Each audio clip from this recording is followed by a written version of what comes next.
Buraco na rua 1º de Maio, em Cidade Nova, causa congestionamento no trânsito. Câmara Municipal de Natal aprova medidas de contenção de despesas. E no estúdio, uma entrevista com Cláudio Barbosa, que é economista, e vai falar sobre quais ações devem ser tomadas quando cair na malha fina. Esses são os destaques dessa terça-feira, dia 17 de outubro. O Feliz News está começando.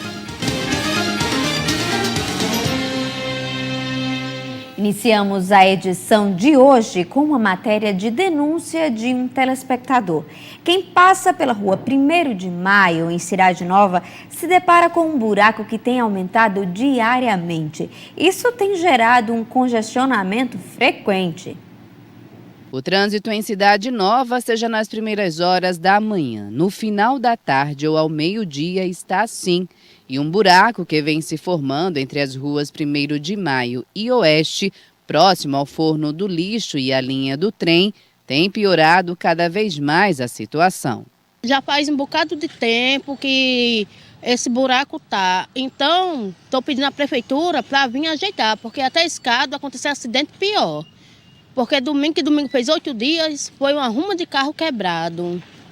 Aí quem fica no prejuízo é os motoristas, né? O peso dos carros está afundando a pavimentação. Hoje pela manhã viemos conferir a denúncia de um de nossos telespectadores, mas ao chegarmos no local, o buraco já havia sido tampado com entulhos trazidos por um trator da prefeitura, o que não mudou o cenário caótico no trânsito na área, nem mudará tão rápido, já que a medida paliativa não vai durar muito tempo. Enquanto isso, moradores do entorno e motoristas continuarão sofrendo com o problema. É acidente aqui constante, viu? Aí se fosse para fazer o serviço certo, mandar fazer logo o serviço normal, né?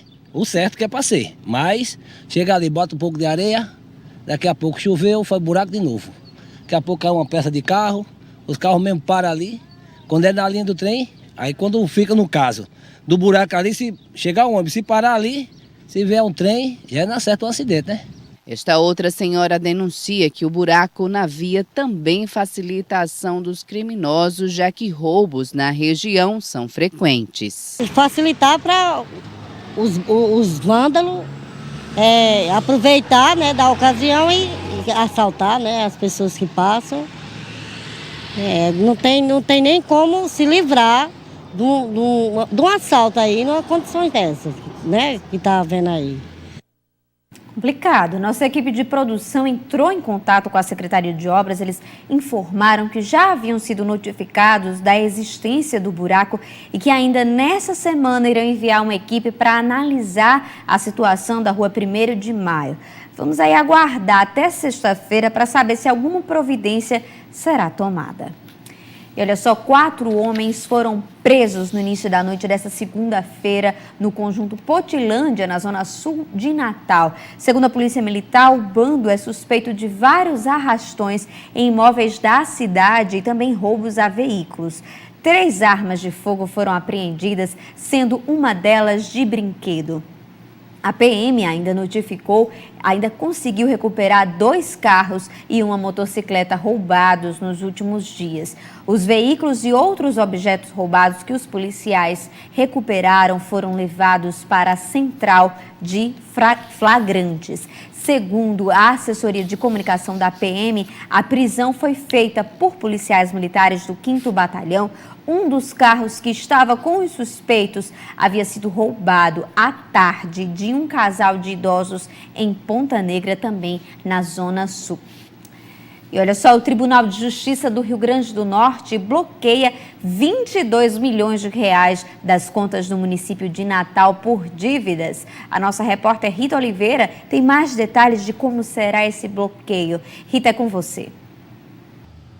Olha só, Lívia, esse bloqueio nas contas do município em mais de 22 milhões de reais foi expedido pelo presidente do Tribunal de Justiça, o Expedito Ferreira, né? Como eu falei aqui, Expedito meu que combinou aí, Expedito. Foi expedido pelo presidente do Tribunal de Justiça, né? Esse valor de mais de 22 milhões de reais é para pagamentos de precatórios que estão em atraso.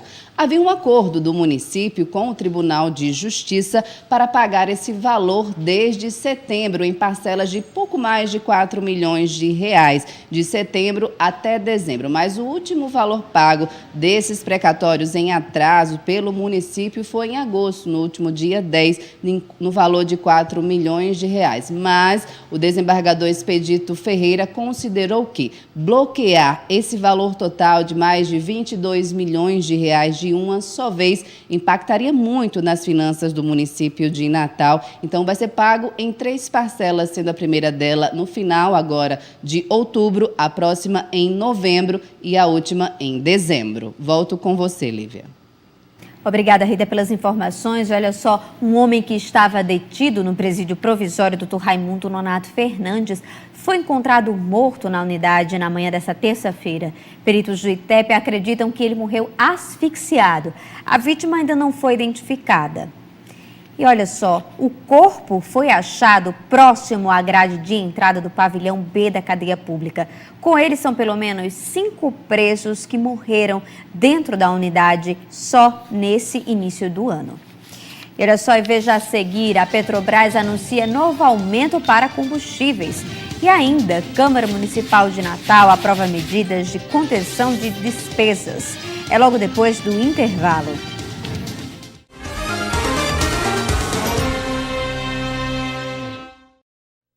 Clientes foram vítimas de um arrastão na noite de ontem dentro de uma loja que fica em um shopping na zona norte de Natal. O criminoso conseguiu fugir. De acordo com a Polícia Militar, o bandido estava na fila do setor de pagamentos e se passou por um cliente.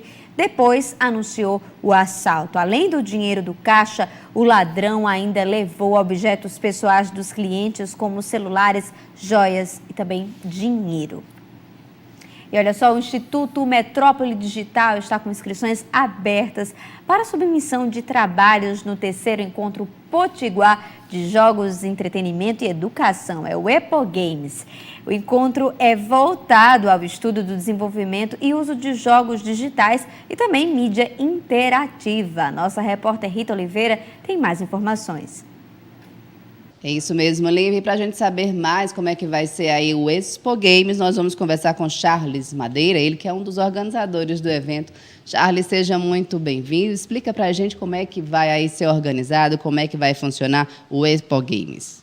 Bom, boa tarde a todos. O Expo Games é um evento que a gente já vem organizando já desde 2012. Na realidade, inicialmente era um workshop de jogos digitais do Rio Grande do Norte, com o objetivo da gente começar a divulgar essa área, sensibilizar as pessoas para o potencial da área de jogos, que isso é algo que já está acontecendo muito no mundo como um todo, e aqui a gente precisa também perceber que é uma realidade que a gente tem que acompanhar. Então, a partir desses workshops iniciais, a gente começou a pensar também em possibilidade de levar jogos para as escolas. Então, a gente criou um outro workshop de programação de jogos para o ensino básico. E, a partir daí, as coisas começaram a acontecer e a gente viu que podia reunir diversos eventos que estavam acontecendo, certo, na cidade, para que a gente pudesse fazer algo maior. E aí nasceu, em 2015, o primeiro Expo Games, Encontro Potiguar de Jogos, Entretenimento e Educação, né? A gente envolveu também um movimento internacional da Hora do Código, que é programação de jogos para crianças e para jovens, para que a gente possa inserir essas pessoas também no contexto da tecnologia. E para esse ano, na terceira versão do evento, a gente tem diversas outras atividades, que é durante uma semana toda. O evento esse ano ele começa em 10 de novembro e vai até 18 de novembro, com uma programação bastante extensa. E para participar, né, os interessados em jogos, em games, tem que fazer alguma inscrição? Como é que vai funcionar isso? Isso, as inscrições, o site já está no ar, tá? As inscrições elas vão começar exatamente amanhã. Tá? A gente tem até o dia 22 agora a submissão de artigos para publicação, de minicursos e jogos também para o Festival de Jogos. E a partir da manhã a gente começa as inscrições para as pessoas poderem também escolher quais atividades que elas podem participar. E esse evento é organizado todo pelo IMD, o Instituto Metrópole Digital, é isso? Na realidade, o primeiro evento foi organizado pelo Instituto e depois a gente começou a envolver outras instituições também. Hoje o evento ele é organizado, principalmente a coordenação geral é pelo Instituto Metrópole Digital, mas tem diversos departamentos da UFRN que estão envolvidos, o Departamento de Artes, a Escola de Ciência e Tecnologia, o Departamento de Informática e Matemática Aplicada, a Escola de Música. E também tem outras instituições que entraram, como a UNP, o IFRN, que também estão inseridos, e vários eventos, como o PONG, que é uma associação de desenvolvedores de jogos do Rio Grande do Norte. Então, quer dizer, tem vários eventos que estão associados também, o Saga Entretenimento, que acontece sempre no Arena das Dunas. Então, quer dizer, a gente reuniu realmente uma grande comunidade de organizadores de eventos na área de jogos no Estado, e a gente está fazendo algo bastante interessante lá. Com certeza vai ser bastante interessante. E para participar, para apresentar trabalho, qualquer pessoa pode se inscrever? Como é que é essa parte? Tem, a gente começa no dia 10, do dia 10 ao dia 11, a gente tem primeiro uma jam, que é exatamente as pessoas vão para juntar equipes lá e desenvolver jogos durante 48 horas. Então já é uma primeira etapa. Depois a gente vai ter uma escola potiguar de jogos para a saúde. Então vem o pessoal da área da saúde, da fisioterapia, da medicina, da engenharia biomédica, para apresentar os projetos que estão sendo desenvolvidos nessa área. Em seguida a gente vai ter vários minicursos, tá? Que estão minicursos desde o desenvolvimento também, mas com uma aplicação de jogos em diversas áreas diferentes. O Museu do Videogame, a gente tem oficina lúdica para campeonato de jogos de tabuleiro, tá? De board games. E em seguida, de 16 a 18, que aí vão ter os workshops, vão ter diversas palestras com empreendedores de diversas empresas do país, de pesquisadores da área, tanto na educação como jogos para entretenimento. E também o Festival de Jogos, que é quem submeter o seu jogo vai participar da competição, vai apresentar o jogo lá e o público vai escolher. Tem o Desafio Games e Educação, que também é uma outra atividade que o pessoal submete os jogos antes. Então, quer dizer, tem várias coisas que vão estar acontecendo nesse período. E as inscrições, a pessoa pode escolher qual é das atividades que ele quer participar. A submissão de trabalhos, ela vai até o dia 22, certo? Ou seja, tanto para artigos como para jogos e minicursos. E aí, em seguida, o evento vai acontecer. Charles, um grande evento, com certeza, que já está na 3ª edição. Quando vocês pensam em organizar um evento como esse, que envolve jogos, tecnologia, né? Envolve também várias áreas, você falou da saúde, enfim. O que é que se pensa quando se organiza um evento desse porte? Mas, começando, a área ela é extremamente interdisciplinar. Tá? Então, quer dizer, você tem que envolver diversas pessoas. Eu, por exemplo, sou da área de informática, mas eu não vou desenvolver um jogo no padrão do mercado se eu fizer somente com a minha capacidade de informática. Eu preciso do design, eu preciso do artista, eu preciso do músico, eu preciso das pessoas que também são necessárias para desenvolver ferramentas no padrão atual do mercado. E quando você envolve, por exemplo, a questão da educação, da capacitação, da sensibilização de pessoas, da avaliação de pessoas, que os jogos permitem fazer isso também, porque a base dos jogos é uma ferramenta de aprendizado. A gente tem ainda um desconhecimento muito forte sobre isso, mas os jogos, as pessoas só jogam porque elas estão aprendendo alguma coisa. Tá? Então, a partir disso aí, a gente permite capacitar pessoas. Então, quando você precisa capacitar para uma disciplina da sala de aula, então você tem que envolver o professor daquela disciplina. Se você quer capacitar uma pessoa, por exemplo, para uma atividade dentro de uma empresa ou dentro de uma indústria, você vai envolver as pessoas que fazem parte daquela área. Então, quer dizer, você tem diversos outros atores também de áreas de atuação que precisam estar envolvidos de acordo com a aplicação que vai ser dada para a ferramenta. Isso é verdade. Com certeza, os jogos desenvolvem aí nas pessoas, de um modo em geral, várias áreas dos saberes, né? Várias habilidades, muitas delas. Charles, e para participar do evento, é aberto ao público? Tem uma quantidade de vagas delimitada? Como é que vai funcionar isso aí? A inscrição é gratuita? A inscrição ela é totalmente gratuita, tá? Tem financiamento que a gente conseguiu fazer, ou seja, trazer os palestrantes, tudo que é necessário para o evento, então é gratuita. A pessoa, o número de vagas é limitado por atividades, então quer dizer, ele não tem um número para o evento em si, porque cada pessoa pode participar de uma atividade ou de outra, então vai ser delimitado pela atividade que vai estar sendo executada. Porque ele tem, por exemplo, o limite do auditório, o limite dos laboratórios, para que possam ser desenvolvidas as tarefas envolvidas em cada atividade. E onde as pessoas interessadas podem buscar mais informações? A gente tem o site que é lotado no IMD, então é epogames, epogames.imd.frn.br. Então está no Instituto Metrópole Digital, tem todas as informações necessárias para cada um que quiser participar do evento. Charles, muito obrigada por suas informações. Então fica a dica para quem está em casa, para quem gosta de game, para quem gosta de tecnologia, para quem gosta aí de inovar na sua área profissional. Lívia, volto com você. Muito obrigada, Rita, pelas informações. E agora uma notícia que atinge diretamente o bolso do consumidor. A Petrobras anunciou um novo aumento para os combustíveis, com reajuste de 1,70% no preço da gasolina nas refinarias e alta do diesel em 1%. Os novos valores valem a partir dessa quarta-feira. Com o novo modelo de reajuste, a Petrobras avalia as condições de mercado diariamente e realiza revisão de preços. E veja a seguir uma entrevista com Cláudio Barbosa, que é economista e vai falar sobre quais ações devem ser tomadas quando cair na malha fina. A gente volta em instantes.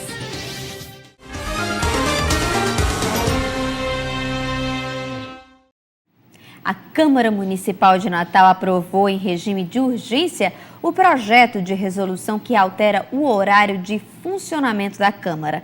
Essa é uma das primeiras medidas de contenção de despesas. O projeto que altera o horário de funcionamento da Casa Legislativa foi aprovado na semana passada.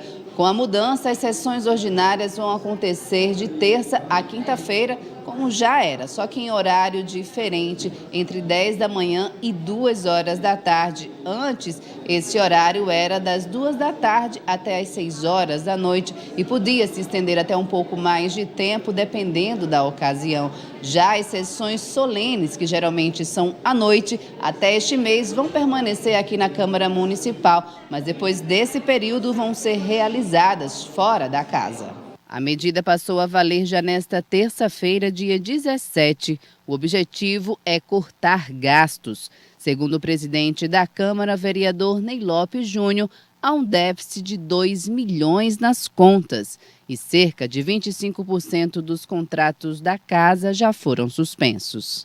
Nós tivemos o repasse da Prefeitura, que é constitucional e obrigatório, que caiu de 5% para 0,4%, e isso fez com que, nesses últimos meses do ano, a Câmara teve que tomar algumas medidas para se chegar e fechar o orçamento do ano de 2017. Até os cortes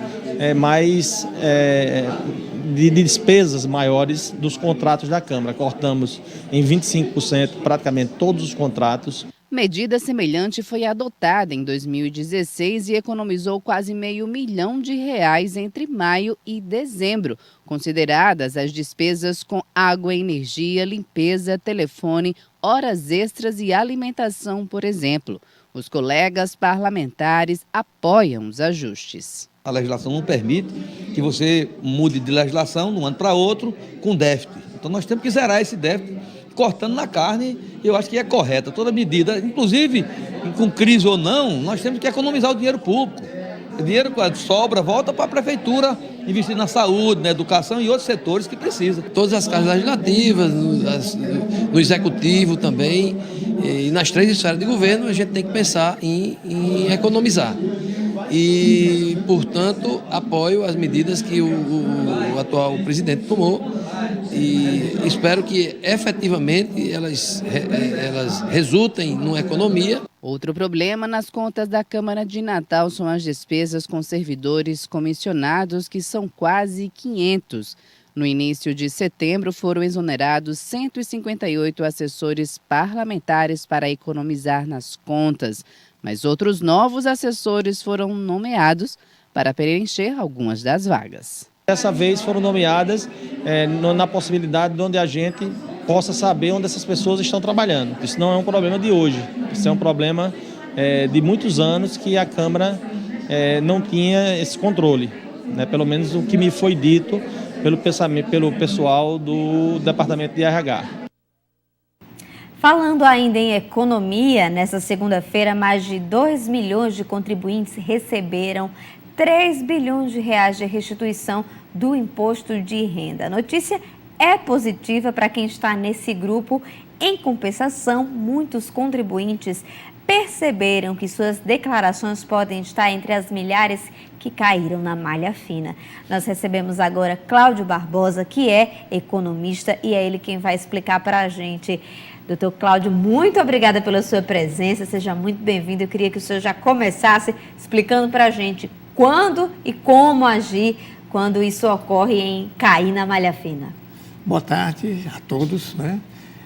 Realmente, o contribuinte deve estar acompanhando sempre o processamento das declarações de imposto de renda.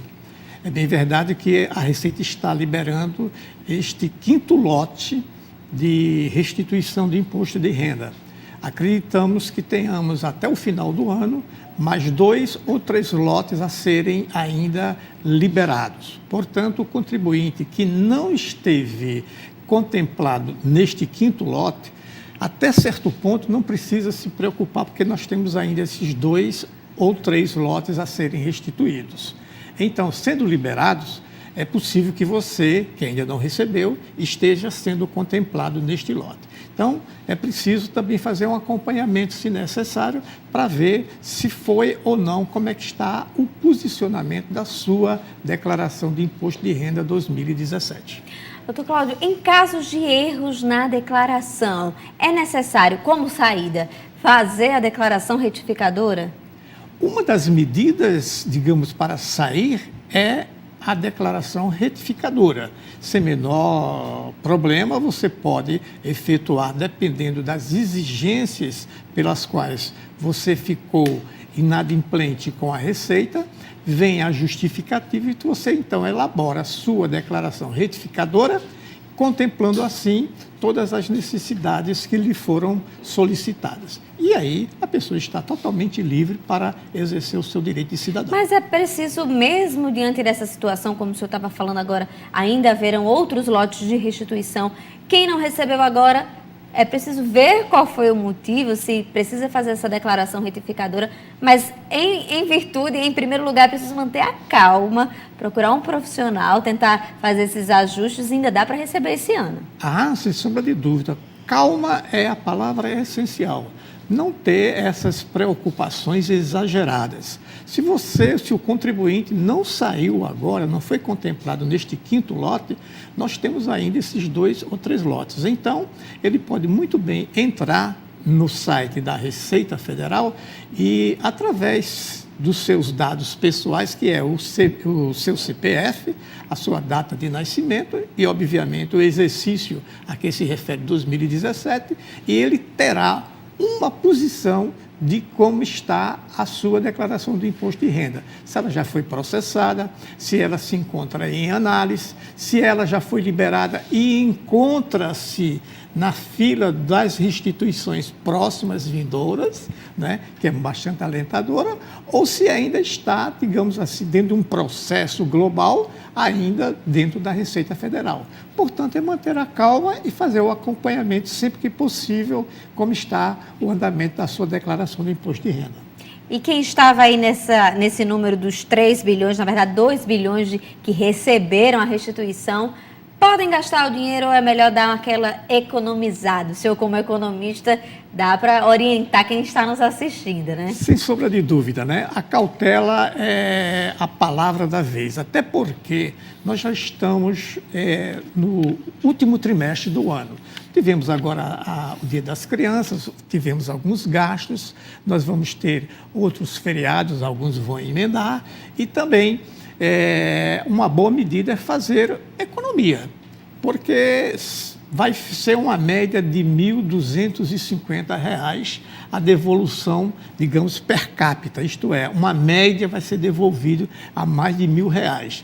Ora, é uma boa grana para você fazer alguma previsão de despesas eventuais, principalmente agora para o final do ano, que se aproxima e a partir já do próximo mês já tenhamos as primeiras compras para o Natal e Ano Novo. Portanto, fazer uma economia agora é um santo remédio para as próximas compras. Com certeza. E quem vai receber aí 13º, o PIS, que a gente tem uma boa notícia, já vai ser antecipado, pode gastar, mas deve sempre fazer uma reserva, né? Sem sombra de dúvida. O gastar não está atrelado ao pecado. O pecado está no exagero, nas, digamos assim, discrepâncias das compras que você vai efetuar. Se você não está necessitando de comprar um sapato, então por que não guardar essa reserva para as próximas oportunidades? Então, antes de comprar, perguntar, eu preciso realmente desse objeto? Se você está precisando, acredito que não tem nada de mais você fazer a compra. Mas se você responder que não está necessitando daquele bem, daquele produto, por que gastar desnecessariamente? Essa atitude compulsiva é que leva a pessoa a entrar numa bola de neve e daí, para a sua saída, fica muito mais difícil, notadamente agora no final do ano. Com certeza. Então, muito obrigada, doutor Cláudio, pelos esclarecimentos. Aí quem ficou, caiu na malha fina, né? Como todo mundo diz, chegou a resposta do leão em casa. Não precisa ficar com medo, preocupado, ainda dá tempo de resolver. Muito obrigada pelos seus esclarecimentos. Muito bom tê-lo conosco. Muito obrigado a vocês e eu continuo sempre à disposição de todos. Ok, e agora a gente continua com as nossas notícias, com o Giro de Notícias do Brasil e do Mundo.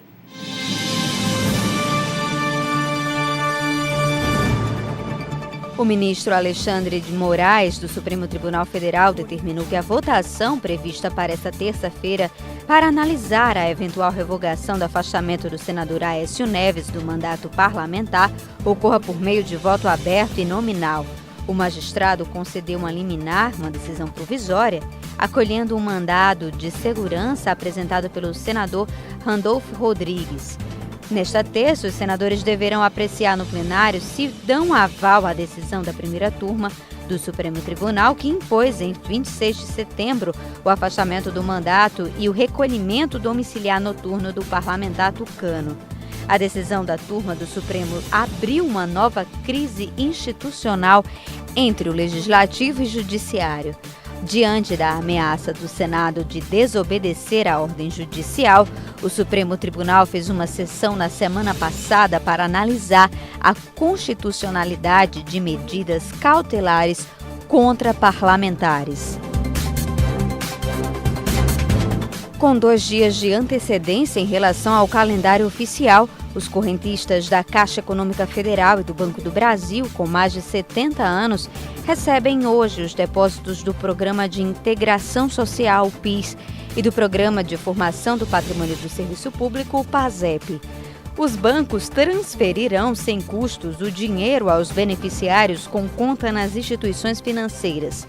Quem não tiver conta na Caixa que administra o PIS ou o Banco do Brasil, que gerencia o PASEP, só poderá sacar os recursos a partir da próxima quinta-feira, dia 19, quando começa o calendário oficial de saques.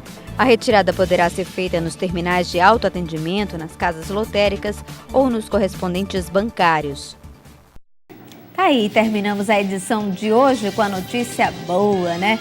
E você sabe que sempre pode colaborar nos enviando sugestões de pauta para o nosso contato no WhatsApp, que é o 987014724, e sempre ficar ligadinho nas nossas redes sociais pelo @TV Feliz, no Facebook ou no Instagram. Tchau, tchau!